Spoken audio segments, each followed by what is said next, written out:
selamat siang sahabat Arumaya semua. Selamat bergabung di forum kami ya, webinar dari Arumaya Residence nih. Perkenalkan nama saya Ridho Abdul Gofar ya, yang pada hari ini bertindak sebagai moderator tentunya yang akan memandu sahabat Arumaya semua untuk mengikuti forum webinar kami hari ini. Nah, hari ini kita akan ada narasumber yang sangat luar biasa yang akan sharing dengan kita terkait dengan topik yang mungkin sahabat Arumaya semua sudah tahu ya seperti apa topiknya, mungkin sangat menarik sekali untuk kita simak. Tapi sebelum itu nih saya tak lupa untuk mengingatkan nanti akan ada session tanya jawab ya. Mungkin nanti sahabat Arumaya semua bisa klik tombol Q&A ya yang berada di bawah screen Bapak Ibu semua ya, bisa dilihat mungkin sekarang. Nanti bisa sambil berjalan juga bisa bertanya ya. Terus juga mau bisa interaktif langsung juga boleh ya. Terus juga tak lupa nanti kita akan ada apa namanya polling ya, mungkin bisa dimunculkan pollingnya seperti apa. Halo, hostnya bisa dibantu nih nanti ya untuk nah ini dia nih pollingnya ya. Jadi ada 3 survei kami ya, mungkin bisa dijawab ya ataupun tidak. Mungkin saya bantu untuk membacakan sedikit ya. Misalkan nomor 1, apakah pengeluaran Anda bertambah di masa pandemi ya. Terus juga poin nomor 2, apakah Anda melakukan pencatatan pengeluaran. Terus juga poin nomor 3 yang tak kalah pentingnya juga, apakah Anda sudah mulai berinvestasi untuk mencapai tujuan keuangan jangka panjang? Ya, misalkan contohnya dana di masa tua ataupun dana untuk pendidikan anak tentunya ya. Nanti sahabat Arumaya semua bisa klik ya ataupun tidak disesuaikan dengan kondisi masing-masing tentunya. Baik, mungkin setelah ini selanjutnya saya akan coba untuk sharing sedikit terkait topik dan narasumber pada hari ini ya. Sebentar saya share screen dulu. Ya, pada hari ini kita akan memberikan satu topik yang sangat menarik untuk kita bahas ya, yaitu bijak mengelola keuangan di era pandemi COVID-19. Ya, tentunya akan dibawakan oleh expert ya, speaker kita yaitu Ibu Betty Dianira ya. Jadi sedikit saya membacakan profilnya beliau. Jadi beliau adalah praktisi edukasi keuangan profesional yang bertujuan memberikan pencerahan akan pentingnya kemampuan mengelola pengeluaran di kalangan masyarakat dalam upaya mewujudkan hidup sejahtera. Terus juga selanjutnya beliau adalah member of Register Financial Planner ya, RFP ataupun FPSB Indonesia. Terus juga beliau sebagai co-founder of Indonesia Financial Educator Community, IFEC ya. Terus selanjutnya juga beliau sebagai financial expert Halovina. Mungkin bisa dilihat juga di sini ada sosial medianya beliau ya, ada Facebook dan Instagram. Mungkin bisa bertanya lebih lanjut juga boleh nanti setelah acara ini berakhir ya, seperti itu. Oke, mungkin tidak perlu lama-lama lagi, saya langsung sapa aja nih. Halo Bu Betty. Halo Pak Ridho, apa kabar? Halo, baik tentunya. Gimana Bu Betty kabarnya? Sehat selalu pastinya ya? Sehat, semangat. Iya, kelihatan sekali nih. Udah nggak sabar nih, pengen memberikan suguhan menarik nih, sharing menarik nih terkait tema untuk hari ini ya Bu Betty ya. Pasti, biar kita dapat saling kenal dengan sahabat Arumaya juga ya Pak Iya, Ridho. tentunya pastinya. Yang mungkin sahabat Arumaya sudah penasaran sekali nih, sudah pengen tahu untuk sharing tema kali ini ya. Mungkin saya langsung alihkan ke Bu Betty ya. Silakan Bu Betty untuk sharingnya Oke, kali ini. iya terima kasih Pak Ridho. Selamat siang Bapak Ibu, saya sapa dengan teman-teman boleh ya, biar lebih akrab gitu kan. Udah nggak boleh ketemu, sekarang jadi di webinar kita lebih akrab aja gitu kan. Syukur kami dari Halovina mendapat kesempatan siang hari ini bersama Arumaya. Topiknya memang cukup banyak, sekarang lebih sering didiskusikan lagi tentang mengelola pengeluaran gitu kan. Jadi sebenarnya kalau kita lihat mencari income dan mengelola pengeluaran ini adalah dua hal yang tidak sama tapi saling menunjang Pak Ridho gitu. Jadi sebenarnya diawali dengan kita suka tidak suka, siap tidak siap, corona datang gitu kan. Ya. Terus corona ini berdampak menjadi pandemi, krisis gitu kan, di mana kenyataannya kita perlu terima gitu. Jadi Ya. saya mulai dengan slide saya. Ya. Oke. Sebentar. Semoga tidak ada problem. Nanti kalau ada problem, host saya dapat bantu. Sebentar. Ya, saya coba lagi. Ya, mungkin nanti tak lupa ya, kalau misalkan ada pertanyaan, bisa klik tombol Q&A juga ya di bawah untuk Bapak Ibu semua ya, teman sahabat Arumaya semua.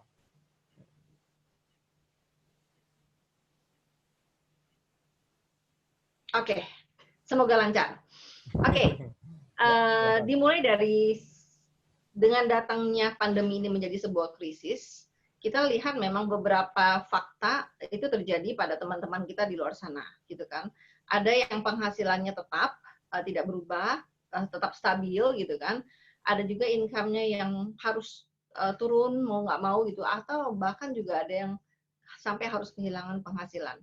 Jadi kalau kita bicara income, ini kan satu sumber di mana kita perlu tahu bahwa penghasilan ini digunakan untuk membiayai pengeluaran-pengeluaran yang sudah rutin. Jadi dalam arti gini, Pak Rido, income-nya belum tentu stabil, Ya. tapi pengeluarannya ada kemungkinan, pengeluarannya akan selalu minta berjalan seperti biasa. Setuju ya Pak Rido ya?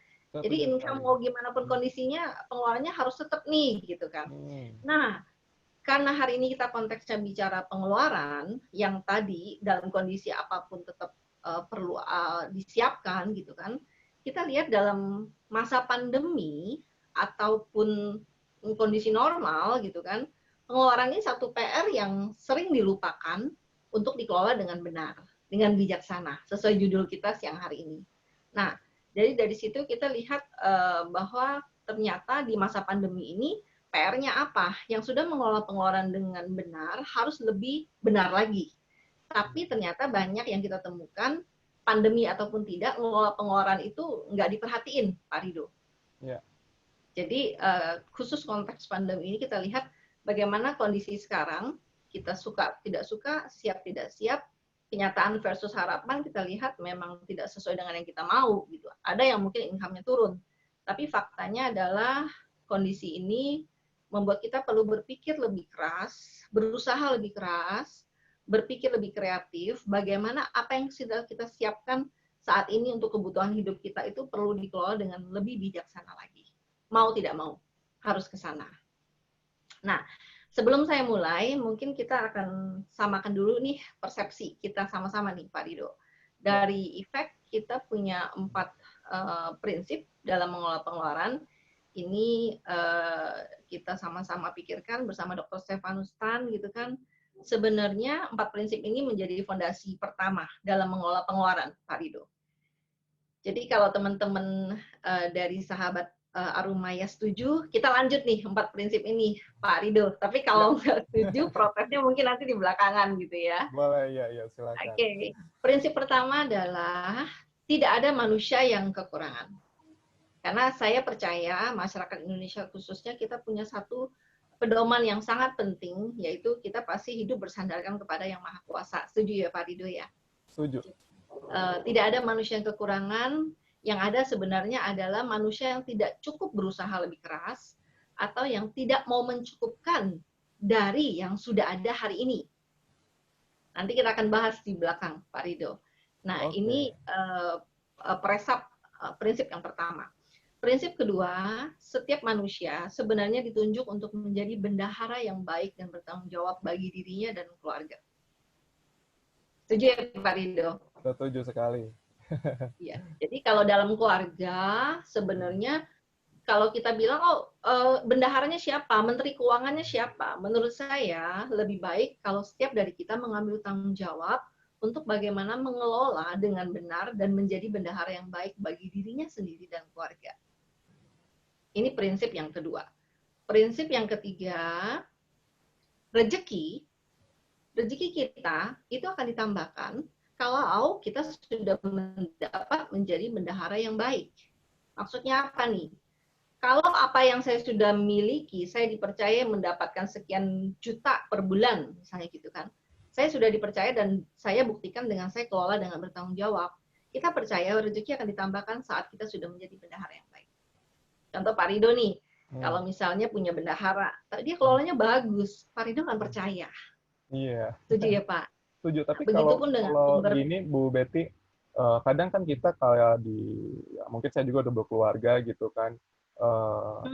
Sebetulnya harus jadi ibaratnya kayak sharing, misalkan nih saya nunjuk istri saya untuk jadi seorang bendahara deh, untuk mengolah keuangan juga gitu. Itu memang itu harus jadi patokan nggak sih untuk bisa memanage satu dana gitu ya, ataupun pengeluaran. Kadang kan di situasi sekarang memang kita tahu semua ya, maksudnya sulit sekali ya dalam keadaan sekarang gitu kan. Terus kadang jadi satu godaan tersendiri ketika kita diam di rumah gitu kan, ngelihat gadget, terus ada promo-promo online shop yang berkeliaran dan sangat menggoda gitu ya, yang terus apa namanya kita sehingga beli nih gitu loh, yang akhirnya kebutuhan utama kita terlupakan gitu loh. Nah itu Iya. apa namanya, perlu tip khusus nggak sih untuk bisa memilah-milah itu gitu loh, agar kita bisa tahu nih mana kebutuhan primer kita, ataupun mana yang mungkin nanti deh yang perlu dibeli dulu, dengan godaan yang tadi itu ya, online shop ini sangat menggoda sekali Benar, di situasi benar, sekarang. benar, benar. Kelebihannya kalau kita sudah berpasangan, Ya, itu adalah kita dapat saling kontrol. Itu satu, ya. Pak Rido. Tetapi hal itu dapat terwujud kalau antara saya dan pasangan saya satu keputusan nih. Jadi kalau berkeluarga, kita mungkin saatnya sekarang suami dan istri meeting. Ya biasanya kalau suami Komunikasi meeting sama lebih ya. teman kantor, saat di rumah, kerja dalam rumah seperti saat sudah hampir 2 bulan ya, saat ini meetingnya yang lebih penting adalah untuk keuangan, suami dan istri meeting dulu nih, samakan dulu visinya. Ya. Begitu, nah, jadi dapat nanti kedepannya saling kontrol kalau godaan itu datang, Pak Rido. Iya, oke, setuju sekali. Silakan dilanjut, Bu Betty. Saya lanjut ya, prinsip Ya. yang terakhir, yang keempat adalah setiap bendahara yang baik, Pak Rido setuju nggak? Setiap bendahara pasti mencatat. Tentunya, karena kalau kita tidak mencatat mungkin tidak terkontrol ya pengeluaran kita, mungkin seperti tadi saya bilang, main belanja aja nih gitu ya. Taunya ya Benar, kebutuhan benar, utama kita nggak ini ya, nggak benar. terrealisasi gitu. Saya coba tanya Pak Rido deh, 5 hari yang lalu, kira-kira atau 3 hari yang lalu lah Pak, nggak usah 5 hari. Belanja apa masih ingat nggak Pak? 5 hari yang lalu saya belanja apa ya? Oh, mungkin saya ini belanja kebutuhan pokok kali ya, buat makan Oke, di sini. Oke, itu satu Supermarket ya. titik ya Pak. Tapi Ya. kalau pergi sebentar terus kita mencok-mencok berhenti, kayak dulu masih nggak work from home gitu kan, mungkin Ya, titik-titik itu semua nyedot dompet kita ya. Jadi pastinya ya. sebenarnya kita perlu paham 4 hal ini adalah landasan kalau saya mau mengambil tanggung jawab sebagai bendahara yang bertanggung jawab. Nah, kenapa sih kita perlu, saya akan jabarkan lagi, bendahara itu apa sih? Pasti orang yang bertugas untuk membuat pembukuan dan mengatur keuangan. Dan dia bertanggung jawab atas keuangan agar nggak minus, gitu kan. Harus balance, gitu kan. Ya. Nah, nanti kita akan bicara di belakang, Pak Rido, sahabat-sahabat Arumaya, kita akan ajak bagaimana menghabiskan uang dan tetaplah sejahtera. Jadi nggak diajak berhemat kok. Habiskannya kemana? Salah satunya ke investasi, mungkin ke Arumaya, gitu kan. Oke, dan terakhir, bendahara yang baik itu pasti dapat memutuskan kebutuhan yang di saat ini ataupun ke depannya terpenuhi, Pak Rido. Ya. Jadi bukan hanya saat ini, tapi ke depannya bagaimana saya make sure saya punya kebutuhan itu dapat dipenuhi. Nah, itulah bendahara yang luar biasa, gitu. Nah, mencatat itu mengapa penting? Mengapa slide ini dalam setiap webinar kita sangat perlu digarisbawahi? Karena gini, Pak Rido, banyak sekali kita temuin di lapangan, termasuk keluarga kandung saya pribadi gitu kan. Dalam masa sedang membangun, merintis, mungkin ada yang sedang minus segala macam, ngajak nyatet pengeluaran itu luar biasa kayak mimpi buruk, Pak Rido. Padahal itu satu data yang sangat diperlukan untuk naik ke level berikutnya dalam mencapai tujuan keuangan kita. Nah, di sini kita akan sampaikan kenapa sih mencatat itu penting. Karena kalau mencatat tadi Pak, jangan kaget kalau kita nggak pernah punya data, kok uang saya tahun lalu saya berhasil punya income misalnya sekian puluh juta, sekian ratus juta setahun.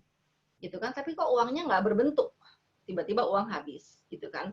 Nah, kita dapat juga untuk membedakan, mana sih yang sebenarnya benar-benar pengeluaran saya yang kemarin, 3 hari yang lalu, yang Pak Ridho belanja, misalnya gitu kan, Ya. mana yang kebutuhan hidup, dan mana ini cuma buat gaya. Nah, hari gini di pandemi, Pak Ridho, kita pengen gaya itu nggak ada dulu. Oke. Itu dulu, benar-benar yang kebutuhan hidup yang premier gitu. Nanti kita akan jelaskan apa itu premier segala macam. Terus kita juga perlu analisa pengeluaran mana yang dapat diganti atau dikurangi frekuensinya. Contoh kopi, kapal api itu kopi kenangan itu kopi, Starbucks itu kopi, Paul juga kopi ya, Pak Ridho ya, gitu kan. Nah, dalam masa pandemi ini, saya pribadi sejak 14 Maret sudah total kerja di rumah, berarti hampir 2 bulan. Saya evaluasi, saya punya pengeluaran, ternyata itu menurun 10% loh, Pak. Nggak nonton bioskop, Pak. Gitu kan. Ya, ngopi ya paling ya sudah malas kan kalau keluar rumah harus pulang mandi. Ya udah mendingan nggak usah keluar lah, gitu kan. Bensin, tol, nah itu 10%. Coba deh, kalau kita perhatikan ternyata banyak juga dalam masa pandemi ini pengeluaran kita dapat menurun gitu. Nah, yang keempat, kita dapat tahu kesehatan keuangan ke depannya seperti apa sih sehingga kita punya keleluasaan untuk menyusun perencanaan keuangan, termasuk mulai berinvestasi. Jangan-jangan contoh kayak kasus saya, 10% ini saya dapat pindahkan ke dana darurat, tambahkan lagi, atau saya mulai tambahkan ke rencana investasi saya. Siapa tahu kalau Arumaya lagi ada promo gitu kan, Pak Ridho ya. Ternyata keuangannya sangat siap, dana daruratnya sangat cukup, sangat sehat gitu kan. Mulai melirik investasi yang saat ini sedang banyak sell katanya. Salah satunya betul ya Pak Ridho? Iya, betul. Iya, jadi ini why mencatat itu sangat penting. Ini yang sangat kami garis bawahi. Nah, mencatat itu banyak opsi kok, Pak Dido. Jadi teman-teman boleh, kalau saya dulu sekitar 10 tahun yang lalu tuh masih pakai manual, buku biasa. Tapi boleh juga pakai aplikasi di handphone atau sekarang saya sudah berpindah menggunakan Excel. Kenapa? Karena di sini nanti teman-teman kalau bagi yang mau boleh request materi ini dan juga Excel ini ke email kami akan kirim gitu kan, teman-teman boleh tanya-tanya cara menggunakannya. Jadi dalam Excel ini ada catatan harian, ada budgeting, dan ada monitoring evaluasi. Semuanya ngeling dalam satu Excel. Jadi ini salah satu cara saja, Pak Ridho, terkait hubungannya dengan mencatat.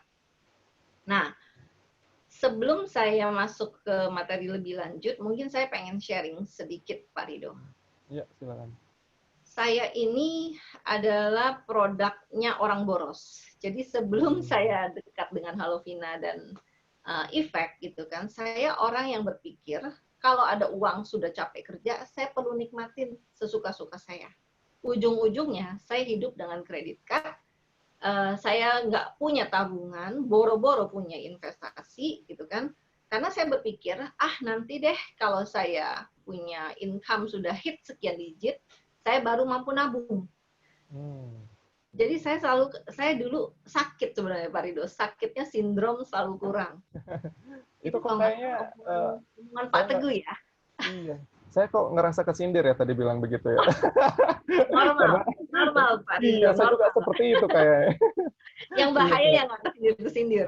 Iya. Oke. Nah, ternyata saya belajar teknis bagaimana mengejar tujuan keuangan saya invest juga salah satunya properti segala macam, saya lupa.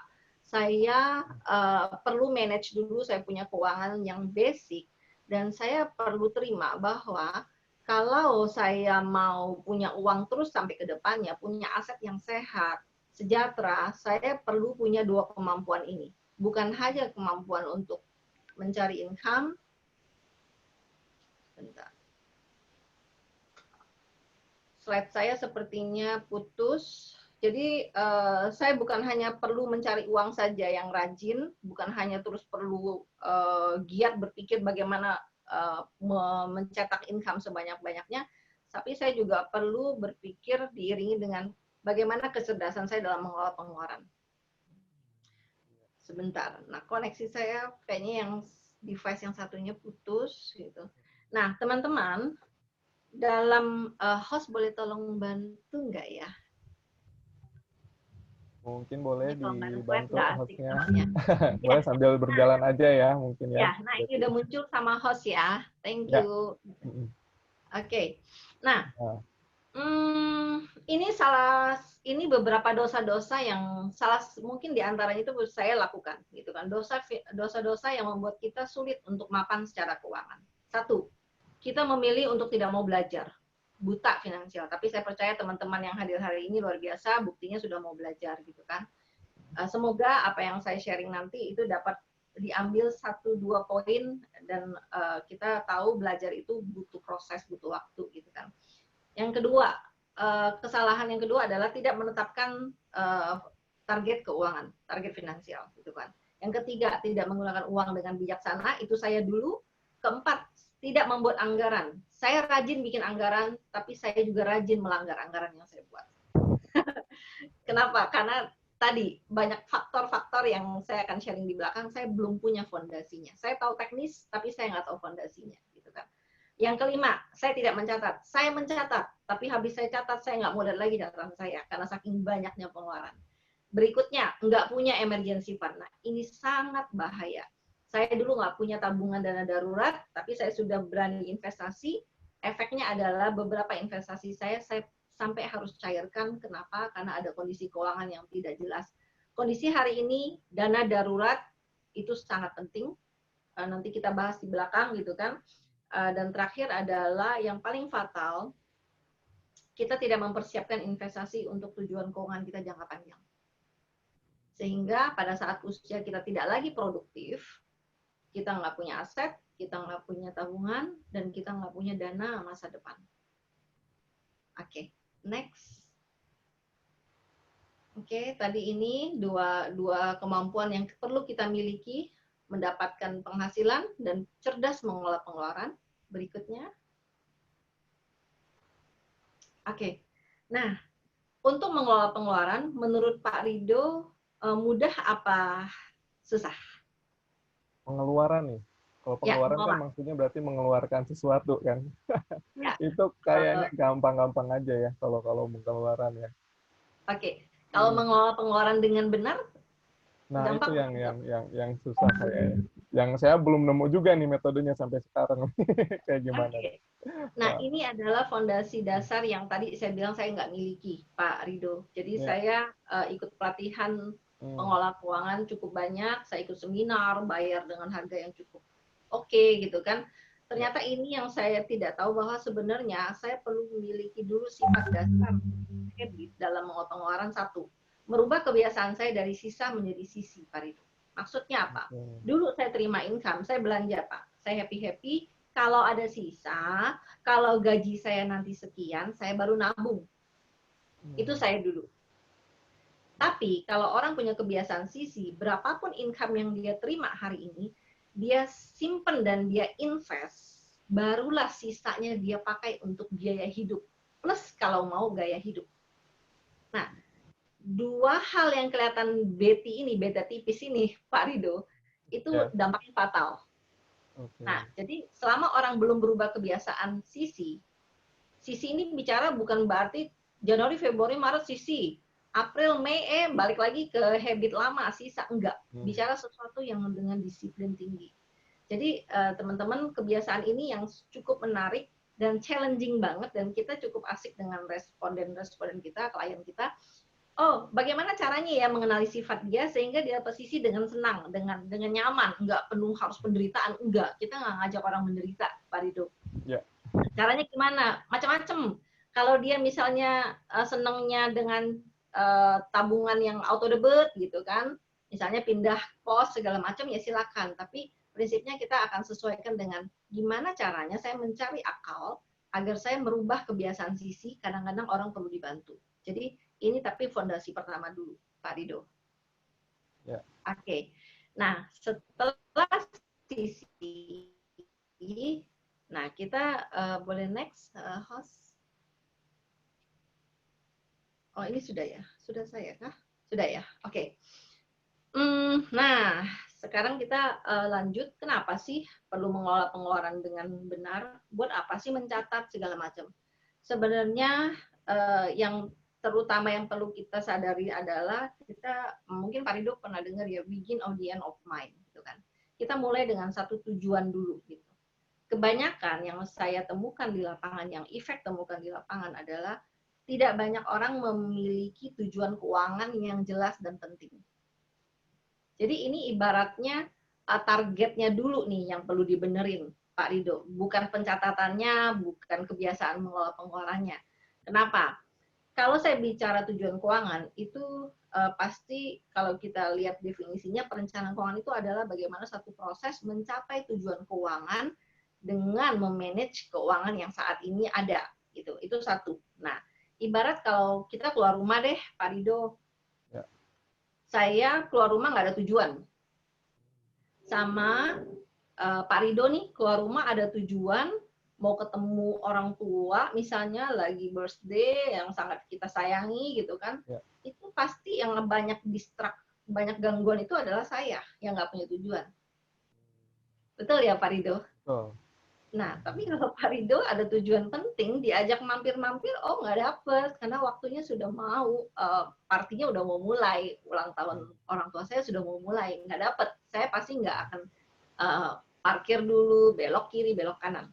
Setuju ya Pak Rido?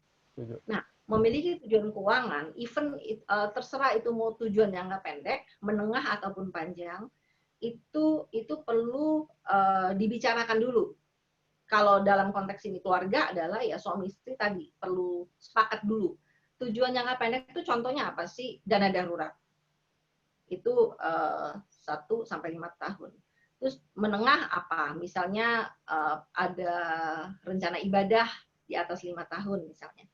Rencana tujuan keuangan jangka panjang apa? Misalnya tadi masa tua, yang paling sering itu adalah masa tua, kuliah anak-anak gitu kan. Nah, itu semuanya perlu disepakatin dulu, perlu sangat clear sehingga itu menjadi satu hal yang akan kita lihat terus gitu. Ini yang saya mau capai sehingga saya tidak mudah tergoda tadi Pak Rido.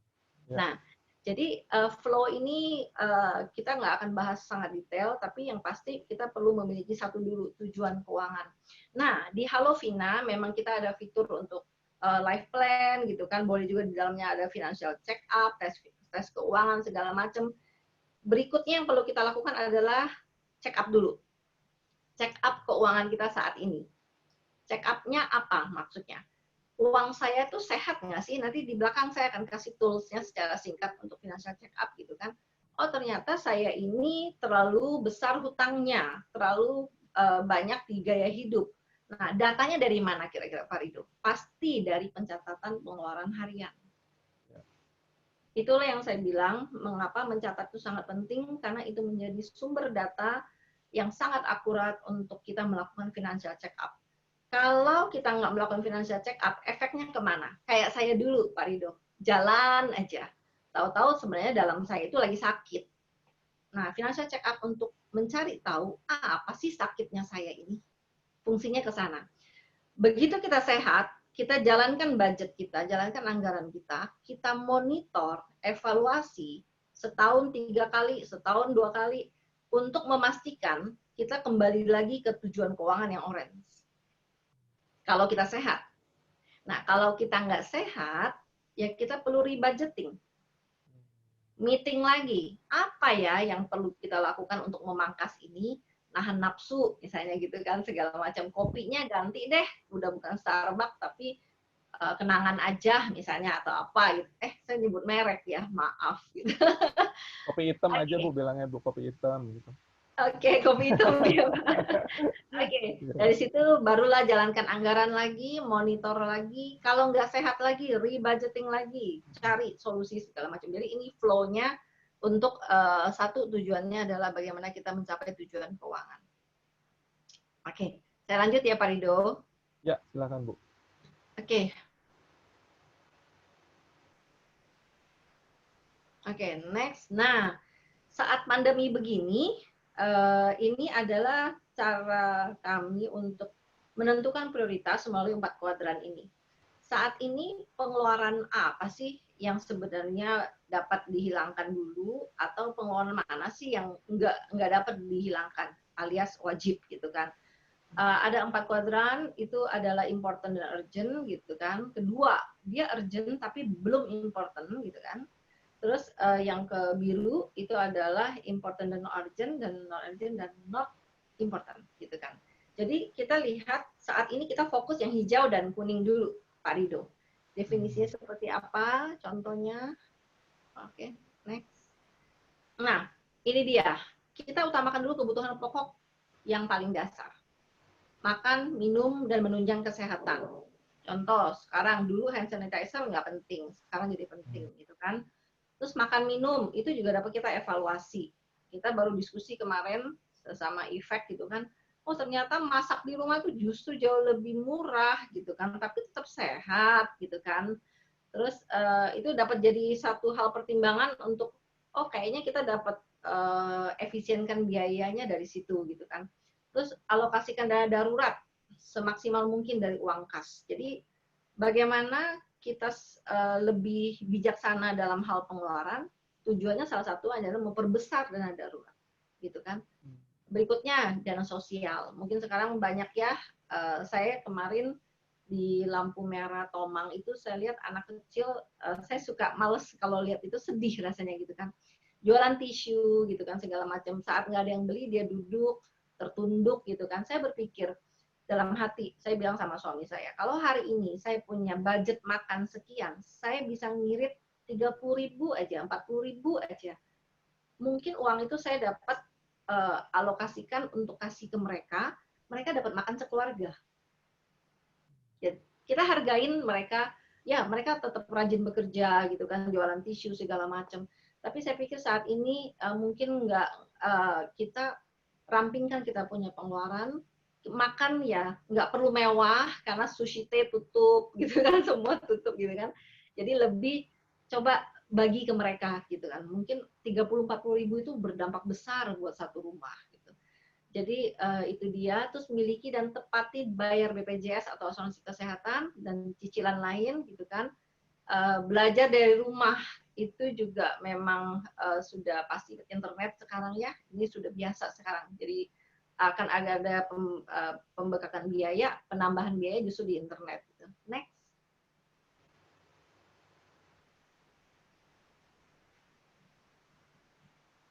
Oke, nah ini yang tidak penting, maaf, yang penting tapi nggak urgent gitu kan. Investasi untuk kebutuhan di masa depan. Ini penting, tapi saat ini kita perlu tahu dulu yang paling urgent yang mana, gitu kan. Mencari peluang usaha atau tambahan income kalau ada kemungkinan pendapatan yang sekarang menurun gitu atau berkurang gitu kan. Terus membuat rencana jangka panjang, membuat rencana wasiat dan warisan saat ini belum urgent gitu kan. Next. Belum penting dan belum penting dan urgent memperbaiki rumah atau restrukturisasi hutang. Gitu. Oke, berikutnya. Nah, ini yang nggak penting dan belum urgent gitu kan. Traveling sudah pasti nggak ada yang menerbangin kita juga gitu kan. Ganti gadget enggak gitu kan, nggak penting banget. Belanja kosmetik, saya pikir ya yang basic-basic aja mungkin untuk perawatan. Tapi kalau untuk baju segala macam ya semua pasti pending. Bahkan mungkin kayak ini kan mau lebaran ya, biasanya beli baju, saya nggak tahu apakah tetap seperti kemarin-kemarin tahun sebelumnya, saya pikir akan banyak berkurang untuk belanja kosmetik, baju, aksesoris, dan lain-lain. Oke, ini adalah prioritas-prioritas pengeluaran, jadi kita perlu mengenal apa sih kondisi keuangan kita saat ini tuh larinya kemana. Jadi kita tahu skala prioritas gitu kan. Nah, untuk memiliki kesehatan keuangan saat ini dan ke depannya, dalam tanda kutip kita sering sebut dengan sejahtera, itu tidak akan dapat kita punya kalau kita tidak mengakses 3 wadah. Kita sebut di Efek itu dengan SIP, Saving, Investment, dan Peace of Mind. Gitu. Nah, dalam tagline kita suka sebut, tidak ada sejahtera tanpa 3 wadah. Wadah pertama adalah saving. Nah, kalau saving, bank, sudah pasti itu untuk kehidupan sehari-hari ya Pak Rido. Ya. Untuk bayar-bayar segala macam gitu kan. Nah, yang jarang kita temuin di lapangan adalah ada orang yang mencampur adukan antara tabungannya dengan pengeluarannya sehingga dia tidak pernah punya dana darurat. Atau yang lebih parahnya lagi, setiap bulan berapapun income-nya habis. Jadi sebenarnya selain untuk kehidupan sehari-hari, dana darurat itu juga perlu dimiliki dan ditempatkan di wadah saving. Nah, tapi itu terpisah dari rekening aktif. Fungsinya untuk apa? Contoh, kalau income kita tiba-tiba turun, hari ini saya dapat info teman saya bulan depan akan mulai terima penghasilannya separuh gitu kan. Jadi, tapi kalau dia punya dana darurat, dia dapat hidup dari dana darurat itu. Menurut perencanaan keuangan, emergency fund atau dana darurat itu baik dimiliki kalau yang sudah berkeluarga 6 sampai 12 bulan pengeluaran. Nah, tapi yang masih single 3 sampai 6 bulan. Cuman di masa pandemi itu nggak cukup. Jadi kita perlu tambahkan lagi dana darurat untuk lebih dari atas yang biasanya. Karena kita nggak tahu pandemi akan sampai kapan. Semoga cepat selesai gitu kan. Nah, wadah saving itu juga untuk sebagai kendaraan kita mencapai tujuan jangka pendek. Ini adalah fungsi dari wadah saving dengan karakteristiknya adalah liquid, mudah dicairkan, mudah diakses, tapi biasanya return-nya kecil. Itu adalah sifat-sifat dari wadah saving. Nah, saat wadah saving kita sudah sehat, kita mulai mengakses wadah berikutnya adalah investasi. Nah, kenapa perlu wadah investasi? Tadi Pak Rido, kita punya beberapa tujuan jangka panjang, contoh masa tua atau pendidikan anak, itu perlu disiapkan dalam wadah yang bertumbuh. Wadah di mana profitnya itu di atas inflasi dari tujuan keuangan tersebut. Contoh, kalau saya buat kuliah anak, sekarang dana pendidikan itu mungkin inflasinya di atas 10%. Kalau saya tempatkan di wadah saving, yang bunganya di bawah 10% atau mungkin ya sangat deposito mungkin bersihnya di bawah 5%, itu akan lebih berat daripada saya menempatkan di salah satu instrumen yang return-nya itu di atas inflasi. Contoh, ya apartemen, gitu kan. Nanti kita jual, misalnya mendekati kita pensiun, sekarang gitu saatnya beli, gitu kan. Atau saham, gitu kan. Nah, prinsipnya adalah investasi itu banyak, tapi satu yang kita perlu miliki adalah kita punya pengetahuan yang cukup. Sehingga kita memulai investasi bukan berdasarkan pengetahuan orang lain. Nah, saya percaya Arumaya punya marketingnya yang dapat memberikan saran-saran yang tepat sesuai dengan kondisinya dan kemampuannya untuk mencapai sesuatu yang memang ingin direncanakan oleh sang investor gitu. Jadi jangka panjang itu perlu dan instrumennya adalah di wadah I. Gitu. Nah, wadah berikutnya adalah wadah jaga-jaga untuk mengamankan kehidupan dan mengamankan aset dan kekayaan itu sendiri. Nah, itu pasti BPJS ataupun kalau punya rekening tersendiri, tapi biasanya kalau itu pasti BPJS ataupun asuransi swasta. Gitu. Nah, jadi ini 3 wadah yang kita perlu akses saat kita sudah berpindah dari kebiasaan sisah menjadi sisih ketiga wadah. Seperti itu. Next. Nah, detailnya 3 wadah tersebut kita detailkan dalam 7 pos. Pos pertama adalah kewajiban kepada Tuhan yang memberi rezeki kepada kita, kewajiban kepada negara membayar pajak, dana darurat yang sangat sehat, kewajiban kepada orang lain kalau kita punya cicilan hutang, kebutuhan dan keinginan masa depan, tabungan, investasi dan asuransi, dan terakhir adalah kebutuhan dan keinginan saat ini. Ini yang tadi masuk ke biaya hidup ataupun gaya hidup. Next. Petanya seperti ini. Nah, Pak Rido, ini peta saya waktu dulu saya konsumtif. Jadi saya bayar pajak udah enggak karena diberesin sama perusahaan gitu kan. Amal enggak ada gitu kan. Amalnya ke diri sendiri semua gitu kan.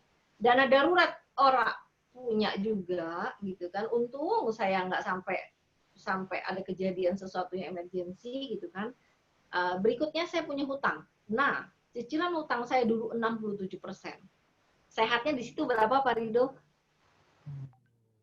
maksimum 35. 35. Kok di sini saya ngerasa kesindir lagi ya? Sama sekali ya. Saya seneng. Aduh. Waduh, jadi Oke, pengalaman baru nih. oke, Ya, proteksi silakan. saya punya, investasi saya nggak punya, Pak Rido. Jadi saya bersyukur saya tersadarkan di saat saya masih mampu produktif, saya benahin semuanya. Jadi saya hidup itu kalau Pak Rido totalkan itu di atas 100%. Kenapa? Karena saya hidup setiap akhir bulan pusing mikirin kartu kredit. Ya, sama Jadi persis. ya, betul. Nah, next slide. Nah, ini adalah peta keuangan yang sehat. Yang minimum perlu kita punya. Pajak yang tadi, amal yang masing-masing punya keyakinan, dana darurat yang masih single 3-6 bulan, yang sudah berkeluarga 6-12 bulan pengeluaran. Tapi saya kembali garis bawahi, di masa pandemi ini yang berdampak pada krisis, kita perlu siap-siap dengan menambah dana darurat di atas standar. Itu sangat kami lihat sangat penting saat ini. Karena kita perlu bersiap-siap. Kenapa? Kalau boleh kita sejahteranya nggak tunggu nanti pensiun aja, Pak Rido. Sejahtera itu bukan hanya ada duit doang, tapi perlu peace of mind, tenang pikiran, aman, merasa nggak ada ancaman gitu kan. Nah, kalau sampai ternyata nanti ke depannya ada problem, dana darurat inilah yang akan menunjang. Kenapa? Karena liquid, mudah dicairkan. Gitu. Nah, berikutnya kita boleh berhutang, punya cicilan itu maksimum 35%. Cicilan konsumtif ya sebaiknya memang tidak ada saat ini, itu adalah 15%, maksimum 20% kalau misalnya kita mau cicil properti segala macam gitu kan, apartemen gitu kan. Tapi maksimum 35% saja. Saya tadi 60% lebih gitu kan. Bayangin Pak Rido, mau ngopi aja kadang-kadang saya udah wah gitu tagihan saya kredit card gitu kan. Nah, perlu punya proteksi saat kita tidak sehat sehingga tidak mampu produktif. Bagaimana pos inilah yang akan bekerja buat kita. Perlu investasi minimum 10% dari pendapatan kita di yang kita poskan untuk tujuan jangka panjang kita ke depannya. Dan terakhir adalah biaya hidup itu antara 35-45%. Nah, targetnya adalah pertama, kita idealkan dulu. Sehat nggak nih? Inilah financial check up secara sederhana. Tapi target akhirnya adalah bagaimana cicilan hutang yang maksimum kita minimumkan menjelang kita pensiun, menjelang kita nanti tidak lagi produktif. Proteksi yang minimum kita maksimumkan. Investasi yang minimum kita maksimumkan. Jadi target awalnya adalah idealkan dulu, target akhirnya adalah maksimum diminimumkan, minimum dimaksimumkan. Seperti itu Pak Rido. Oke, berikutnya. Oh ya, tolong kembali lagi sebelumnya. Nah, ini yang saya sampaikan tadi, dari efek, kita mengajak teman-teman bukan untuk hemat, irit, enggak. Tapi bagaimana kita pengen teman-teman kita habiskan uang kita setiap bulan, yuk Pak Rido, habisin duit gitu kan. Tapi habiskannya pada pos yang benar. Posnya apa? 7 pos manual. Dan tetaplah sejahtera. Jadi, habiskan uang kita ke skema manual yang sehat dan kita akan sejahtera saat ini sampai nanti akhir hayat hidup kita. Itu dia. Oke, next. Saya sudah mau selesai. Terakhir, ini menjadi satu pedoman teman-teman untuk ingat selalu lakukan perencanaan untuk tujuan keuangan ke depan, financial check up, gitu kan. Bicarakan tentang flow ini mungkin setahun 2 kali, setahun 3 kali bersama pasangan kalau yang sudah berkeluarga gitu kan. Bahkan kalau sudah mau married itu coba disepakatin dulu karena nanti kalau berharap sudah married baru berubah itu agak berat, perjanjiannya nggak ada Pak Rido ya, gitu kan. Jadi ini perlu. Dan yang terakhir, oh saya masih ada 2 slide kalau nggak salah. Oke, nah ini beberapa slide penutup. Dampak COVID-19 ini, krisis ini adalah wajarnya biasanya kita akan berpikir, oh saya perlu punya income tambahan. Benar, tapi kita perlu ingat juga, yang sudah ada hari ini perlu dikelola dengan bertanggung jawab. Baru rezeki kita akan lebih lancar. Oke, yang kedua perlu menambah dana darurat, kurangin hutang konsumtif, perlu punya asuransi yang memadai, rapikan portofolio investasi, mulai belajar perencanaan keuangan buat keluarga, dan rajin melakukan evaluasi pengeluaran. Teman-teman tolong cek evaluasi pengeluaran. Itu pasti banyak pos-pos yang nggak perlu dan itu dapat dialihkan ke pos yang lain. Mungkin ke investasi, mungkin ke dana darurat kalau masih kurang. Oke, berikutnya 6 kesalahan keuangan saat krisis, tidak melakukan financial check up tadi, tidak berhemat, aduh ini serem banget gitu kan. Semoga nggak sampai memutuskan nggak mau berhemat ya. Gitu kan. Tidak memprioritaskan dana darurat, panic buying. Nah, ini panic buying saya juga pengen sharing sedikit. Sekarang kayaknya semua itu jadi ajang untuk bisnis nih. Gitu kan. Saya perhatikan sampai kalau datang paket udah dijual box yang siap untuk steril gitu kan, cukup besar seperti kandang gitu kan. Saya pikir wow menarik ya, tapi kalau kita terlalu takut sampai semua harus kita beli, ya mungkin itu tidak ada dalam anggaran kita dan itu efeknya akan mengorbankan pos-pos yang lain. Nah itu hati-hati gitu kan, panic buying gitu kan. Nyairin investasi gitu. Saat ini saatnya adalah untuk mulai invest gitu. Dan yang terakhir menutup asuransi. Oke, next. Saya sudah selesai. Sepertinya saya sudah selesai. Nanti kalau ada pertanyaan yang lanjut, boleh lewat Pak Rido ya. Oke, terima kasih teman-teman. Pak Rido, silakan. Baik, Bu Betty. Terima kasih sharingnya sangat luar biasa sekali ya hari ini. Sebelum kita masuk ke session Q&A nih, tanya jawab nih, sahabat Arumaya semua. Mungkin saya akan nampilin polling yang tadi sahabat Arumaya semua isi ya. Mungkin bisa dibantu ditampilkan, host. Nah, ini dia hasil polling dari tadi ya, dari sahabat Arumaya semua. Mungkin saya akan bacakan untuk poin pertama ini, apakah pengeluaran Anda bertambah ya di masa pandemi ini? Itu jawabannya ya. Kurang lebih persentasenya 79%, dan yang menjawab tidak kurang lebih di 29%.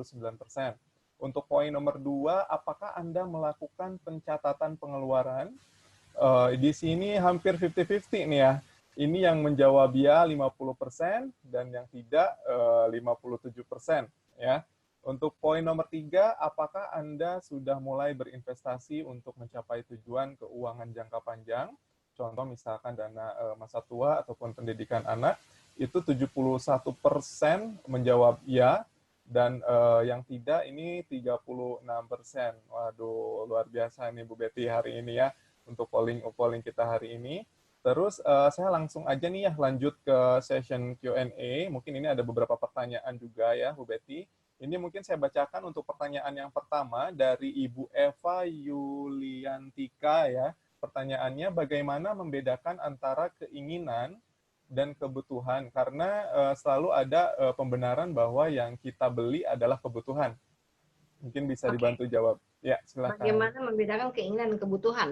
Bu, mudah-mudahan terjawab. Saya akan coba share slide dengan 4 kuadran tadi.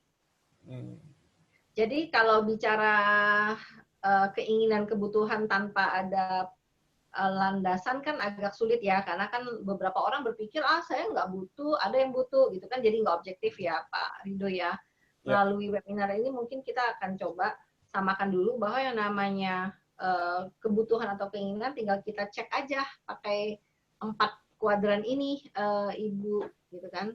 Contoh sekarang saya sudah dapat share slide ya. Bentar.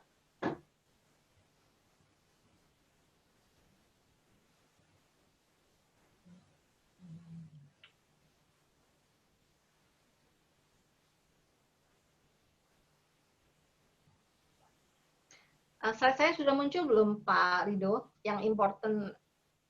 Ini sih masih slide yang pertama ya. Masih slide yang pertama di layar saya, ya masih slide yang pertama. Mungkin buat Ibu, tadi jawaban saya adalah bagaimana 4 kuadran prioritas keuangan. Nah, ini dia. Sudah muncul? Iya, ini sudah muncul. Ini adalah Ibu boleh fokus ke hijau dan kuning dulu, Bu, di masa pandemi ini. Jadi, kalau saran saya, kalau dalam anggota keluarga kita udah ada misalnya anak-anak yang sudah dapat diajak diskusi, yang kelihatannya banyak minta ini minta itu, kita boleh ajak mereka diskusi bareng gitu kan. Boleh balik ke kuadran tadi. Host, boleh balik ke kuadran tadi. Ini materinya nanti Ibu boleh tolong email ke finedu.id. Nanti kita akan share materinya gitu kan. 4 kuadran itu sebagai landasan untuk membedakan mana yang prioritas. Ya, next lagi. Mana yang saat ini tidak prioritas. Jadi prinsipnya adalah bagaimana kita benar-benar sehemat mungkin tadi fokus ke hijau. Kalau perlu fokus ke hijau saja, Bu. Next, boleh next slide-nya.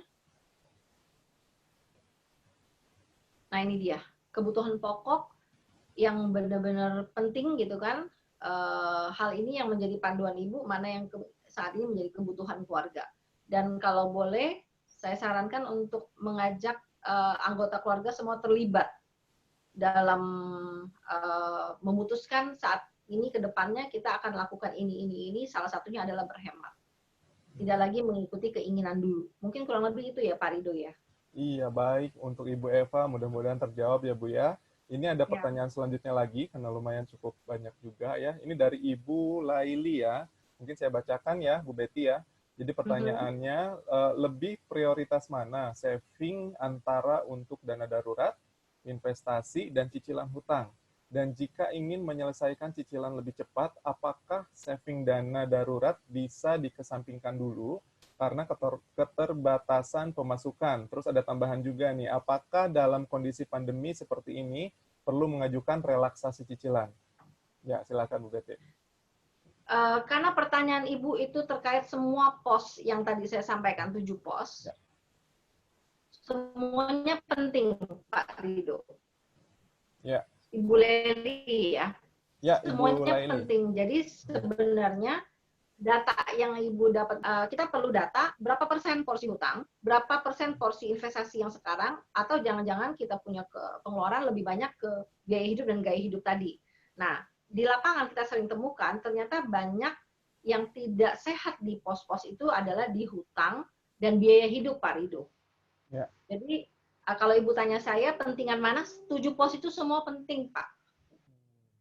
Gitu. Tetapi karena datanya belum ada, boleh nanti Ibu kalau mau diskusi lebih detail, email ke kami, karena saya pikir untuk menjawab detailnya, kami juga perlu data. Paling seperti itu sih, Pak Rido. Baik, ini untuk pertanyaan selanjutnya dari Ibu Ella ya. Mungkin saya bisa undang untuk live aja nih ya. Bu Ella, halo, bisa dibantu hostnya mungkin untuk disambungkan? Halo. Halo Bu Ella. Ya, halo Pak. Halo Bu Ella. Iya, mungkin bisa langsung bertanya ke Bu Betty ini ya. Silakan. Oh iya. Oke, halo Bu Betty. Thank you untuk kesempatannya. Iya, Bu, tadi saya nanya nih, kalau untuk soal investasi ya tadi ya, kan saat ini maksudnya kayak saham, terus harga emas, segala naik nih. Maksudnya kalau kondisi sekarang, itu investasi apa sih yang paling tepat? Nah, terus kayak prioritasnya antara dana darurat kita penuhin dulu, atau dua-duanya kita tetap paralel jalan gitu? Oke, saya jawab pertanyaan nomor 2 dulu ya, Bu. Kalau dana daruratnya kondisinya saat ini sudah ada, kita perlu tahu lagi kenapa banyak hal yang kita perlu lagi untuk evaluasi. Dana darurat sebelum pandemi sama dana darurat setelah pandemi, saat pandemi itu berbeda. Itu satu, gitu kan. Nah, apakah sambil jalan, kembali lagi Bu, faktor-faktor yang kita perlu pahamin adalah gimana sih kondisi potensi kita punya penghasilan ke depan, salah satunya. Apakah ada sedikit ancaman? Tadi di awal materi saya bilang ada orang yang income-nya itu stabil, ada juga yang income-nya turun. Betul ya Bu Ella ya?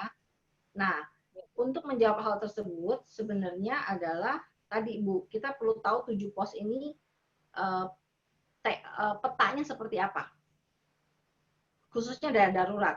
Sehingga saya dapat jawab, boleh jalan paralel nggak? Ya tentu boleh, tapi jangan sampai begitu kita sudah tambahkan ke dana darurat, ada pos investasi kita yang jadi mandek, kan itu juga nggak lucu, Bu Ella. Jadi sebenarnya pertanyaan Ibu yang nomor 2 adalah jalan paralel boleh, tapi berapa bulan sih dana darurat yang sudah dimiliki saat ini oleh keluarga ibu, itu kita perlu bicarakan dulu gitu.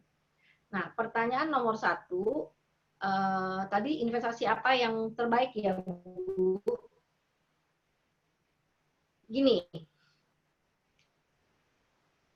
emas juga sudah kadung tinggi.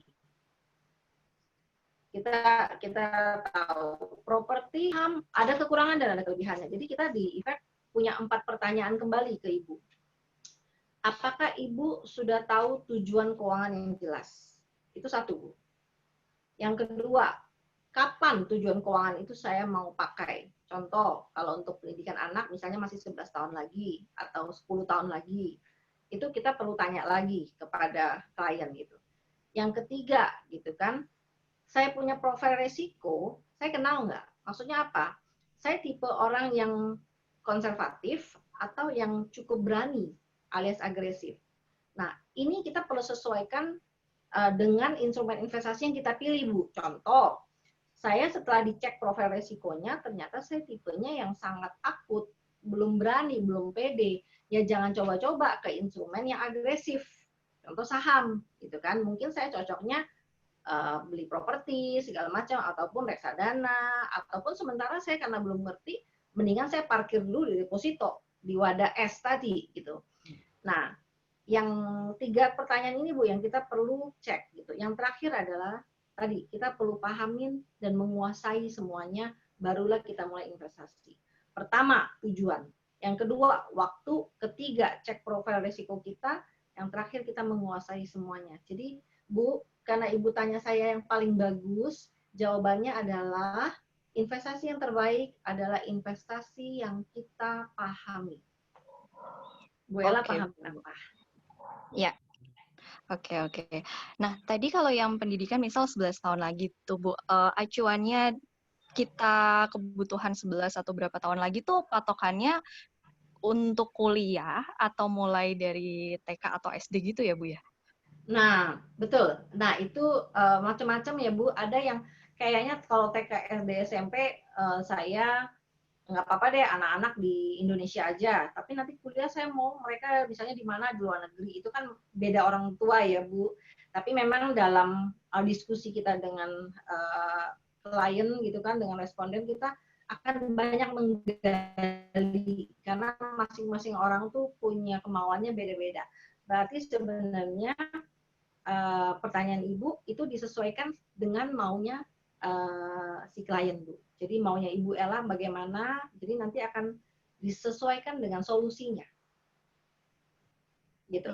Kalau mau di Halovina itu ada check up ya, ada tes finansial, dia juga dapat menghitung tujuan keuangan kita, life plan namanya, Ibu boleh download, itu dapat asik belajar sendiri, atau Ibu boleh email ke finedu.id untuk detailnya. Contoh kalau di umum sekarang, mungkin Bu Ella nggak akan nyebut kan, saya mau apa, tapi kalau mau private, Ibu boleh email kami. Oke, Bu. Ya, thank you. Iya, terima kasih Bu Ella. Terima kasih. Mudah-mudahan terjawab ya. Baik, mungkin saya lanjut ke pertanyaan selanjutnya dari Mirza Nur ya. Mungkin saya bacakan ya, Bu Betty. Jadi Ya, semenjak pandemi ada beberapa model kebutuhan bergeser nih dari kebutuhan sekunder menjadi kebutuhan premier dan begitupun pula sebaliknya. Nah, mungkin poin pertama yang dipertanyakan, bagaimana cara merubah habit ataupun kebiasaan mungkin ya konsumtif menjadi lebih produktif. Terus poin nomor 2, jenis atau instrumen investasi apa yang paling tepat dalam kondisi pandemik seperti sekarang ini, apakah properti atau deposito atau obligasi. Nah, mungkin tadi sedikit terjawab juga ya. Nah, ini ada catatannya di bawah, saya adalah seorang kepala rumah tangga 34 tahun dan sudah memiliki 2 anak. Mungkin dibantu untuk jawab Bu Betty, silakan. Oke, ini saya lagi buka juga. Pertanyaan pertama, bagaimana saya dapat menahan, kurang lebih begitu ya Pak ya? Boleh ulangi pertanyaan pertama, Pak Rido? Bagaimana cara merubah habit konsumtif menjadi lebih produktif? Merubah. Kalau saya mulai dengan kita sadar. Jadi Bapak yang bertanya, Pak siapa Pak ya? Bapak Mirza. Pak Mirza ya. Pak Mirza sudah sadar Pak. Itu kabar baik. Jadi kita mulai dengan kita awareness, kita sudah tersadarkan dulu bahwa ada hal dalam diri saya yang perlu saya rubah. Itu dulu Pak Wirza gitu kan. Yang kedua adalah kalau Bapak suka belajar, Bapak dengan ikut seperti ini kan mendapatkan banyak referensi misalnya. Mungkin tidak 100% apa yang saya sharing itu Bapak ambil, tapi mungkin ada beberapa aha yang Bapak, oh ya, saya mau lakukan ini. Jadi saya selalu bilang kepada diri saya, setiap kali saya ikut satu seminar, training atau apapun, saya akan ambil 1 atau 2 to-do list.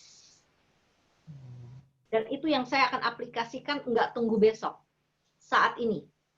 Dan terakhir mungkin kalau Bapak masih perlu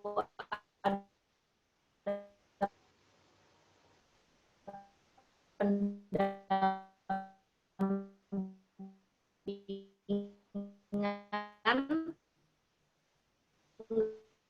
nggak usah sungkan-sungkan Pak untuk minta tolong. Bukan pesan yang Pak boleh hubungi saya di finedu.id atau di Halovina, itu juga nanti akan ada banyak 3 itu dulu Pak, karena prosesnya cukup panjang. Oke, sudah terjawab mungkin ya. Tadi sinyal saya kurang bagus ya, apakah suara saya Iya, kedengaran nggak Pak Rido? tadi agak sedikit keputus-putus nih. Iya, Saya mungkin ulangi bisa ya. secara singkat aja mungkin ya dijawab. Oke, saya ulangi Pak. Yang pertama, Bapak sudah tersadarkan itu nomor 1 yang paling penting Pak. Kalau belum sadar susah kita mau berubah. Itu luar biasa. Yang kedua adalah langsung putuskan Pak 1-2 action yang Bapak dapat dari seminar hari ini untuk menjadi to-do list Bapak dan mulai kerjakan. Yang terakhir adalah kalau Bapak melihat bahwa Bapak perlu bantuan, ayo Pak, silakan cari pendamping yang Bapak percaya untuk membantu Bapak membangun habit yang baru. Itu 1 jawaban dari pertama Pak. Yang pertanyaan kedua apa ya Pak? Pertanyaan kedua tadi jenis investasi apa yang paling tepat dalam kondisi pandemik seperti sekarang ini? Apakah properti, deposito, atau obligasi? Properti bagus, Arumaya the best gitu kan. Tetapi 1 Pak, kembali lagi lakukan financial check up, cek dana darurat, dan pahamin investasi yang kita mau ambil. Seperti tadi jawaban ke Ibu Ella, investasi yang paling bagus adalah investasi yang kita pahami. Baik, terima kasih Bu Betty ya untuk jawabannya sangat luar biasa sekali. Mungkin sekarang kita sudah masuk ke session terakhir ya. Jadi kami mengingatkan kembali nanti akan ada polling feedback ya untuk Bapak Ibu semua ataupun sahabat Arumaya semua yang memang kita sangat butuh sekali nih ya masukannya juga agar event kita lebih baik lagi ke depannya. Sebelum saya akhiri mungkin saya minta kesimpulan nih ya untuk Bu Betty. Nah, mungkin ini untuk pollingnya sendiri ya. Mungkin bisa nanti di submit ataupun di checklist dulu terus di submit ya. Terus hari ini sebelum saya akhiri, saya mungkin minta kesimpulan ya dari tema hari ini mungkin singkat saja, Bu Betty silahkan. Oke, kesimpulan dari saya coba share slide gitu kan. Teman-teman, kami punya impian masyarakat Indonesia sejahtera. Sejahtera bersama menuju Indonesia maju. Tapi kita percaya dari serangkaian proses ini, termasuk untuk mencapai kesejahteraan itu bukanlah sebuah titik. Sejahtera itu adalah sebuah garis. Dalam arti, sejahtera itu bukan akhir dari sebuah proses, tetapi sejahtera itu adalah proses itu sendiri yang saat kita nggak disiplin, proses tersebut akan berhenti. Kita nggak mau dalam proses ini kita menderita, bukan kita mengekang nafsu, tapi bagaimana kita mengelola nafsu sehingga kita dapat memiliki kesejahteraan itu saat ini dan kita dapat habiskan uang kita dan tetaplah makmur. Dan sebagai penutup tambahan dari saya kepada teman-teman khususnya yang tadi bertanya, kita perlu menginvestasikan diri untuk memiliki pengetahuan yang cukup tentang keuangan. Salah satunya adalah investasi, sehingga kita dapat mengambil tanggung jawab semuanya atas apa yang kita ingin capai ke depannya, itu adalah atas kekuatan diri kita sendiri. Itu dari saya, sejahtera bukan sebuah titik, dan sejahtera adalah sebuah garis. Dan untuk pertanyaan, kalau untuk dan materi kita juga akan share. Kalau teman-teman nanti boleh request di finedu.id@gmail.com. Itu saja mungkin dari saya, Pak Rido. Selamat siang. Waduh, luar biasa sekali Bu Betty ya. Terima kasih atas sharingnya hari ini ya, Bu Betty. Mudah-mudahan nih bagi para sahabat Arumaya semua bisa bermanfaat. Ya, terima kasih juga telah join di forum webinar kami hari ini. Ya, nanti sampai ketemu lagi nih di event-event kami selanjutnya ya, persembahan dari Arumaya Residen. Terima kasih semuanya. Selamat siang, sehat selalu tentunya. Selamat siang.